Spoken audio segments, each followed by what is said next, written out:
Hey, this is Steve Stine from GuitarZoom, and that little piece that you just heard is from a course, a guitar course of mine, where I wrote a song and I teach you how to play the song, but I also teach you about recording the song, and I teach you about, creating and writing the song, all these different things.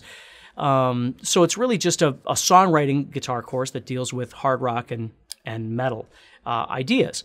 So what we're dealing with here is learning about writing a riff.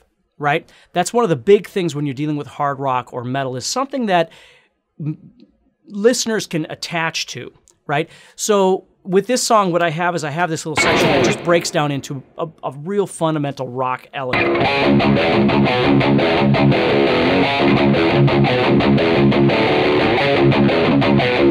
And then I wind up multi-tracking that and all that sort of thing, which we talk about.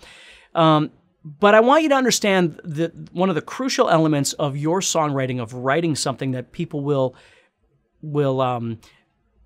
attach to, is writing something that's recognizable, a riff that they hear and they go, oh yeah, I know what that is, right? So having something in there that is riff-based, for me, is really, really important. Another thing that's really important in your writing, especially when it comes to hard rock and metal, is having some element of power, whether it's within the chords that you're playing or the layering that you're doing or something, but having it be powerful so people listen to it and go, wow, that's really cool. And again, it doesn't matter what style of music you like, whether you like rock, whether you like metal, whether you like, I would kind of stay in that realm, although, blues can have power. There's all kinds of styles of music that can have power to it. But when we talk about hard rock and metal, it really is based off that ability of having something that sounds really powerful and you can feel it, right? And then the third thing that I think is really important is having elements of dynamics, where your song might be really complex and thick in this section, and then all of a sudden it just kind of layers out and becomes more streamlined. Having different elements there that keep somebody going, I think, is a really neat element too. Now, you might have just one of those, you might have all of those in your song, but there are three things to really think about that can write an effective tune.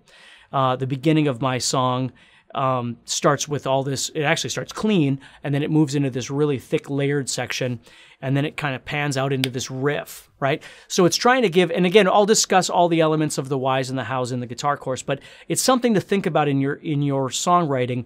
Do you want to have some sort of memorable riff? Does your song have enough power and enough energy to sustain somebody wanting to listen to it? And does it have dynamics? Does it bring people up and bring people down? Or I shouldn't say up and down, but does it bring the song kind of from a quiet place to a heavy place and different things like that to keep them engaged? And that can happen in the guitar parts. It can happen in bass parts. It can happen in dropouts where you stop playing certain things. It can happen in drum parts, whether it's a drum beat or a drum fill. There's just a ton of different things that you can do to make your song really effective. So again, if you're interested, I would encourage you to check out the guitar course. Otherwise, make sure that you're thinking about these tools and how you can use them in your own playing. So stay positive, take care, and I'll talk to you soon.